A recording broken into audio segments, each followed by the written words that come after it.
Iya. Kok kamu mati?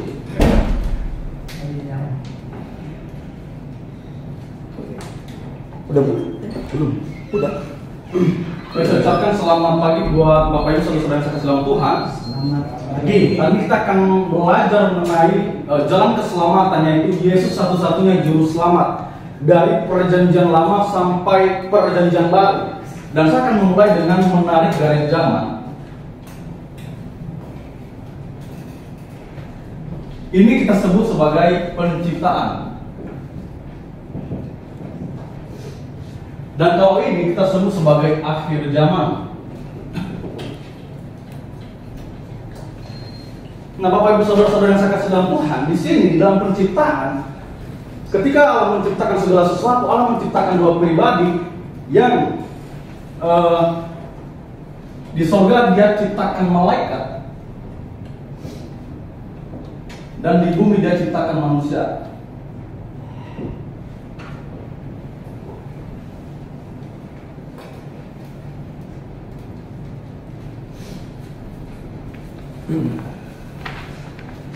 Dan ketika Allah menciptakan manusia di hari ke-6, Tuhan memberikan perintah, dan itu adalah satu-satunya perintah pada masa itu.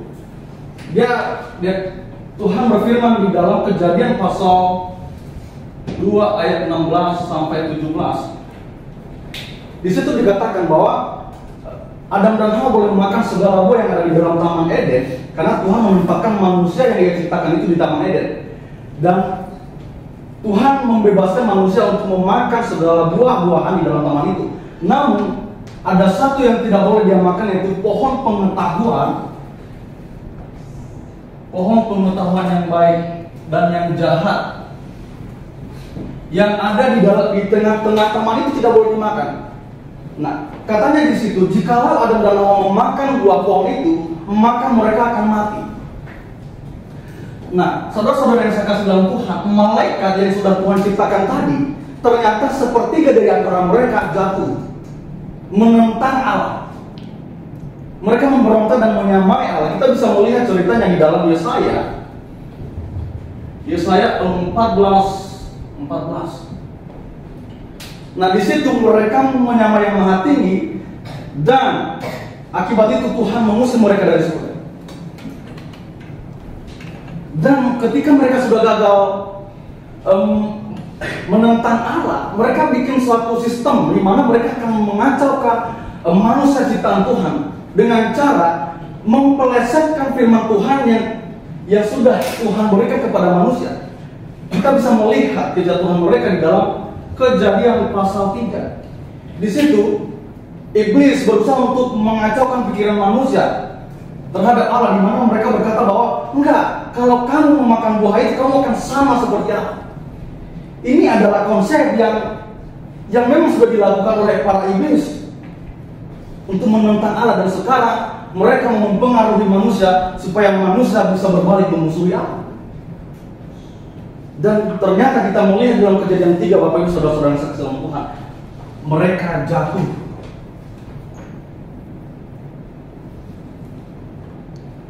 Mereka jatuh, Adam dan Hawa jatuh ke dalam dosa.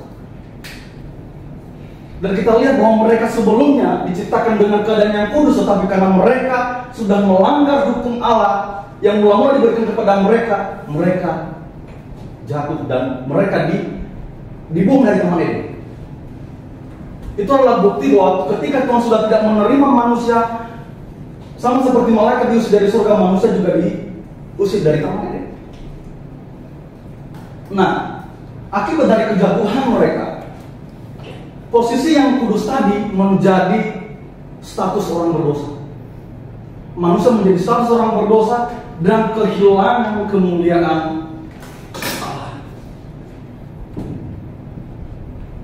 Kemuliaan yang mula-mula diberikan kepada mereka sebagai bukti bahwa mereka itu milik Allah. Tetapi dengan sekejap mereka melakukan kesalahan, yaitu menentang Allah. Mereka mau menyamakan diri mereka dengan Allah, dan mereka juga mati secara rohani, yaitu terpisah dengan Allah. Kita bisa melihat di dalam Yesaya 59 ayat 2, di mana segala dosa kita menjadi pemisah antara kita dengan Allah. Dan itulah yang menjadi pemisah antara Allah dan manusia, sehingga manusia tidak bisa lagi menghampiri surga. Karena di surga ada pribadi yang kudus di sana. Jadi manusia berdosa tidak bisa masuk ke dalam surga. Tidak bisa masuk. Lah, bagaimana cara manusia bisa menyelesaikan dosa mereka? Ada orang berkata bahwa bisa dengan amal. Ada juga yang berkata bisa dengan usaha kebaikan. Ingat bahwa surga adalah milik Tuhan. Ingat adalah surga ini adalah Tuhan yang punya, bukan manusia. Jadi jikalau manusia mau masuk ke dalam surga, mereka harus mengikuti instruksi Tuhan, sistem Tuhan, bukan membuat sistem untuk masuk ke dalam surga. Nah, ini adalah sistem manusia, atau usaha manusia ini adalah sesuatu hal yang timbul dari diri manusia itu sendiri untuk masuk ke surga. Padahal Tuhan tidak memberikan perintah bahwa kamu harus banyak-banyak berbuat baik, karena di dalam Titus 3 ayat 5, perbuatan baik tidak menyelamatkan. Di dalam Efesus pasal 2, kita diselamatkan oleh karena kasih karunia Tuhan, bukan dengan usaha kita, bukan. Jadi manusia tidak akan bisa mencapai surga, tidak bisa mencapai surga kalau melalui usaha. Karena segala usaha, segala kesalehan manusia, di dalam Yesaya 64 ayat 4 dikatakan seperti kain kotor. Tidak ada apa-apanya bagi Tuhan kebaikan itu. Kalau Tuhan standarnya cuma kebaikan kita, maka tidak perlu Ia turun menjadi manusia, tidak perlu Ia mati bagi manusia. Lalu bagaimana kalau cara ini salah, tidak bisa membawa manusia ke dalam surga? Terus bagaimana? Bagaimana manusia bisa masuk ke dalam surga? Bisa memperbaiki hubungan dengan Allah? Bagaimana? Yaitu dengan menjanjikan Sang Juru Selamat. Janji akan kirim Juru Selamat. Allah menjanjikan Sang Juru Selamat oleh karena Dia mempunyai sifat kasih. Dan ini tertera di dalam Kejadian pasal 3 ayat 15. Tuhan menjanjikan Sang Penyelamat bagi Adam dan Hawa. Bukan hanya bagi Adam dan Hawa, tapi kepada semua manusia. Karena ini ada dosa Adam dan Hawa mewakili semua manusia pada saat ini. Sehingga ini adalah suatu inisiatif Tuhan untuk menyelamatkan manusia, di mana mereka dijanjikan Sang Juru Selamat.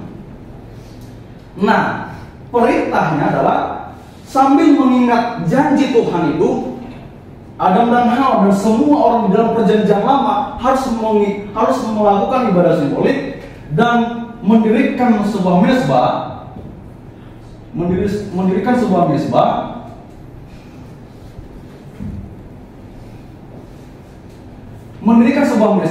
dan harus menyembelih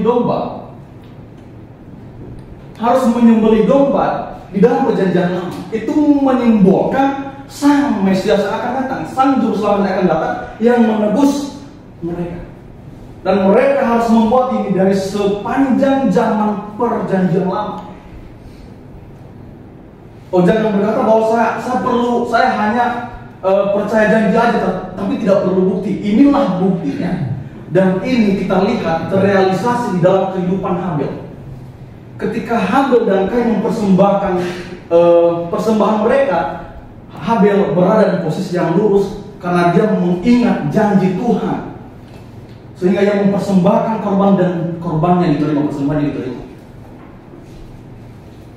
Tetapi Kain ditolak. Kenapa ini harus menyimbol? Kenapa domba ini harus mati? Karena di dalam Ibrani pasal yang ke-9 dan 22 tidak ada pengampunan kalau tidak melewati penumpahan darah. terjadi, darah harus ditumpahkan, harus ada yang mati karena dosa, harus dijatuhkan hukuman. Nah, Tuhan tahu bahwa manusia tidak akan bisa melakukan hal itu.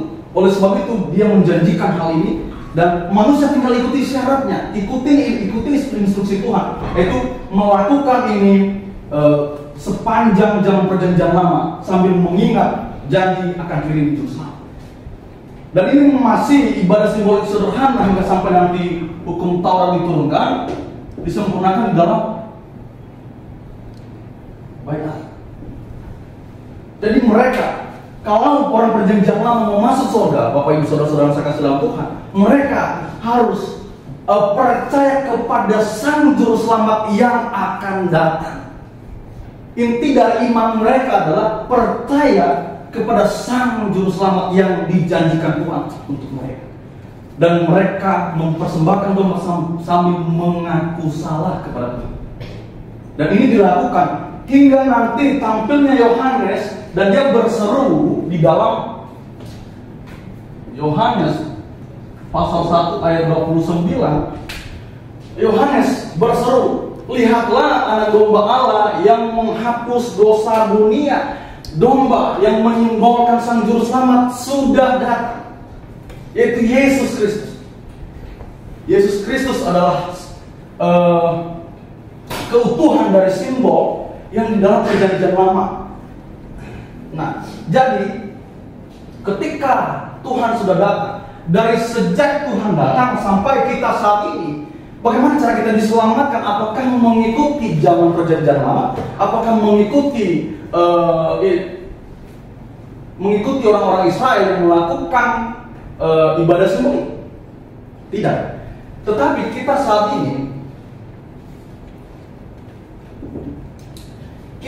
ini kalau mau diselamatkan, mau masuk surga, kita harus apa? Percaya kepada Sang Juru Selamat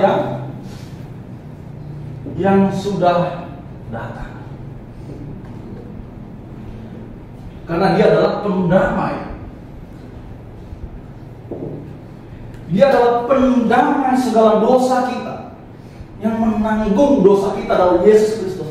Jadi ketika seseorang sudah percaya dan bertobat kepada Sang Juru Selamat yang sudah datang itu, disitulah terjadi yang namanya transaksi rohani. Di sini terjadi transaksi rohani. Apa itu transaksi rohani? Di mana ketika kita mengaku percaya dan bertobat kepada Tuhan, kita harus hidup bagi Tuhan sama seperti karena Tuhan sudah mati bagi kita, dan kita harus hidup bagi Tuhan. Karena semenjak kita sudah berada di dalam Tuhan, bukan lagi hidup kita yang kita hidup, melainkan hidup Kristus yang harus kita jalani saat ini. Jadi orang Kristen yang baik harus menjaga kesaksiannya, karena dia bukan dirinya lagi yang hidup, tapi Yesus Kristus yang ada di dalam dia imani satu. Karena kenapa? Kita bisa masuk surga oleh karena Yesus Kristus membungkus kita di dalam kesempurnaannya, di dalam kekudusannya, sehingga kita bisa masuk surga. Jadi teman-teman yang saya kasih dalam Tuhan, jadi saya bilang bahwa di dalam perjanjian lama, mereka yang mau masuk surga, mereka harus percaya kepada Sang Juru Selamat yang akan datang. Tapi kita saat ini harus percaya kepada Yesus Kristus yang sudah datang. Jadi terima kasih, saya ucapkan selamat pagi. 14 menit lewat 6 detik.